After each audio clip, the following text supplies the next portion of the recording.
ter um túnel aqui que paga, né?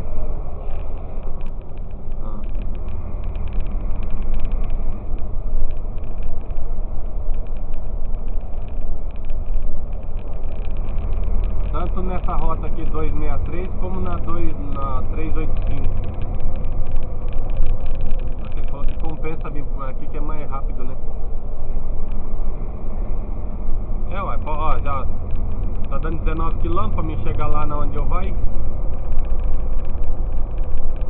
Não, ainda não cheguei lá ainda não.